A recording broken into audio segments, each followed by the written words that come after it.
hurt.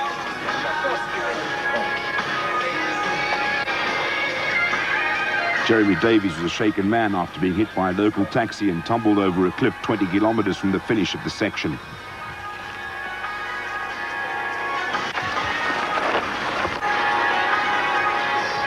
Jeez, I've never thought I'd come so close to dying before.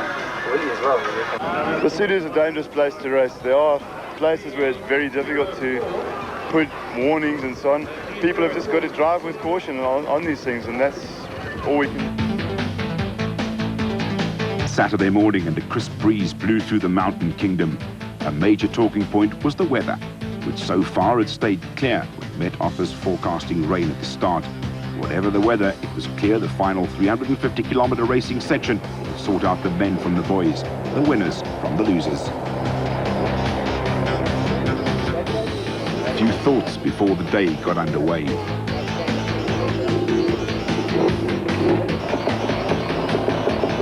Die paai is baie plekke onrybaar. Maar ek gaan net probeer julle. Daar's geen manier ek vir Schilling kan vang nie. Hy is meer as 'n uur voor ons. Dis 'n geval van ek moet net the waiting game speel.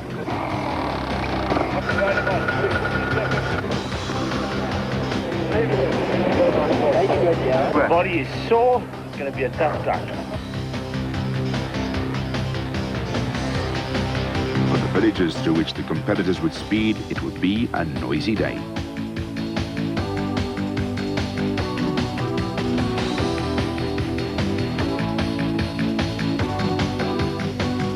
I've just got to finish to win the championship, and that's what's my aim and my aim.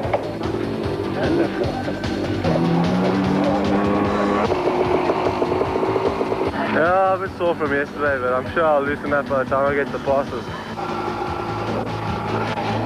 Richard Schilling and Ashley Thorne led away the cars, with Elfie Cox first off among the bikes, while Schilling and Thorne held a comfortable lead. Cox was under pressure from Patrick Andrews.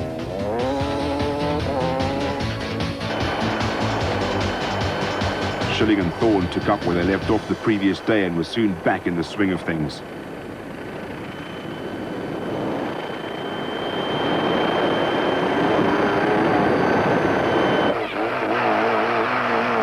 Joe Finch and Blake McKenzie in the ex-Bucks Caroline Porsche Raceco had unobtrusively worked their way through the field and were holding down a steady place in the top 5 in an impressive performance. Wilfred Veslau and Dagmar Blankner had a firm hold on Class 2 in the Astoria Bakery Beetle and were looking good for a top 5 finish. There was another impressive performance from Craig Hopkinson and Martin Spencer in Class 7, with consistency the name of the game.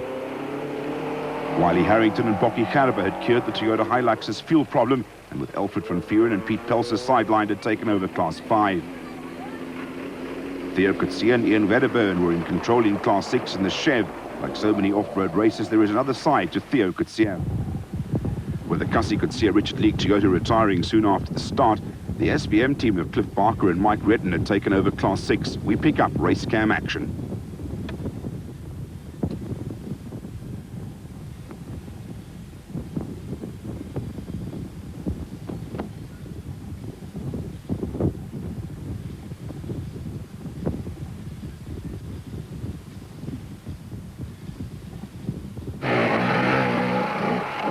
Front of the motorcycle pack, a fascinating duel had developed between Patrick Andrews on the Lesotho Office Equipment Kawasaki and Alfie Cox on the Lubrication Equipment Kawa. Cox is again intent on shadowing Andrews, who knows the Lesotho mountains like the back of his hand. Jeremy Davies did not have much chance of catching Cox and Andrews. For Davies, it was a case of plugging along on the Truck Africa KTM, with his only hope a costly mistake from either Cox or Andrews. Errol Dalton was still in control of the 500 class on the Lesotho Office Equipment Kawasaki. Conditions were treacherous, with mistakes easy to come by. Having their own race were American Jimmy Lewis, closely shadowed by Yuri Himan on the 200 Kawasaki.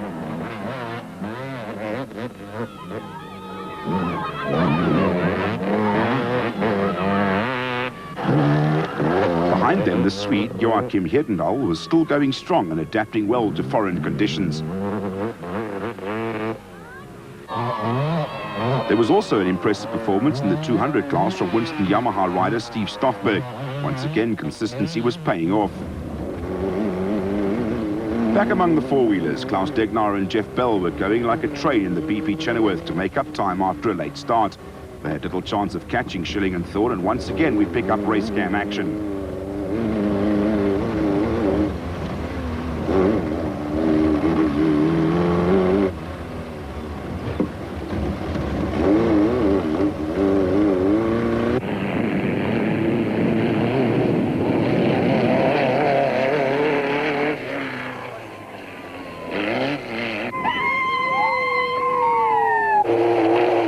Wilfred Westlau and Dagmar Blankner were still making good progress. For them, it had been a near faultless display.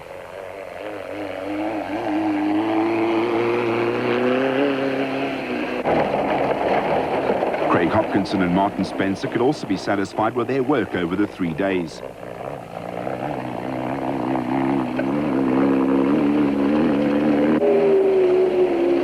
Sole survivor in Class 9 was the lubrication equipment Stealth Bomber in the hands of Richard Carolyn, who was trying to win the roof at the 13th attempt. Cliff Barker and Mike Redden were also going along steadily in the bright yellow SBM and did not appear to have a care in the world.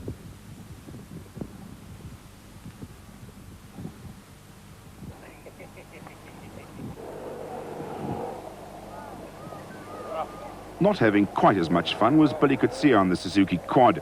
The Quad finally cried Finny with the finish line almost in sight.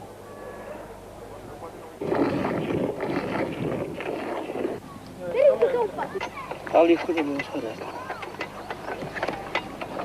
Nou bly die ketting afgehaal.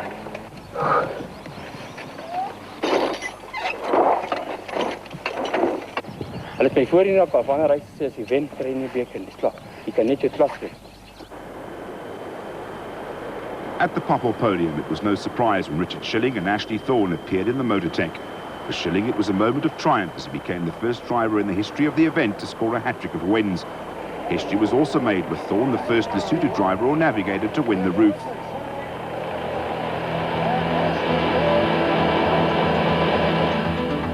Klaus Degnar and Jeff Bell took a well-earned second overall, with Lesotho's Wilfred Westlau and Dagmar Blankner coming home third in the Astoria bread van. Yeah, fell in a hole, had a suspension problem, and we had a puncture, but we're okay. We won.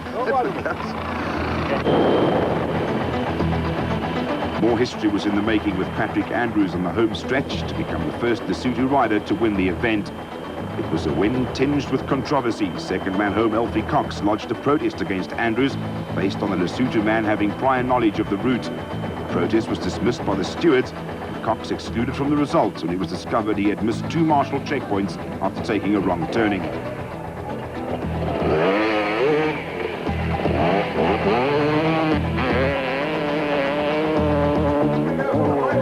In sight of the finish, and for Andrews, the end of a long and weary 3 days.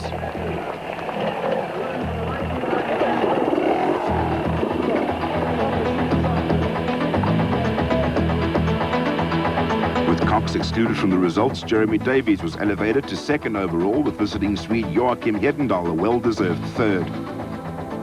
Okay, the marshal told us we must turn right on Airways Corner and do the time trial in reverse.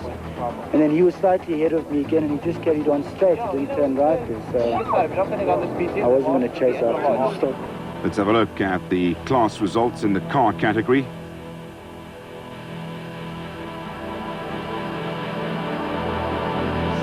And the results in the bike category.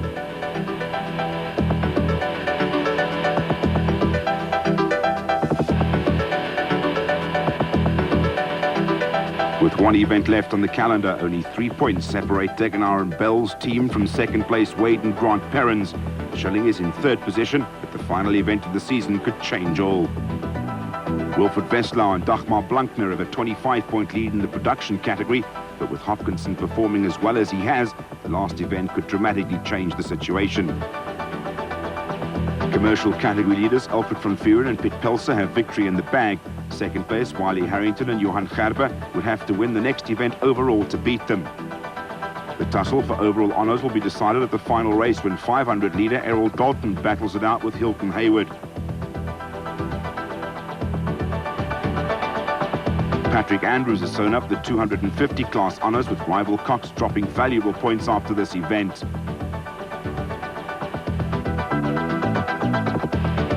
Brian Pontekoning is leading the 200 category, with young Yuri Himan lying a healthy second, and another very young and talented rider, Alex Vols Jr., third.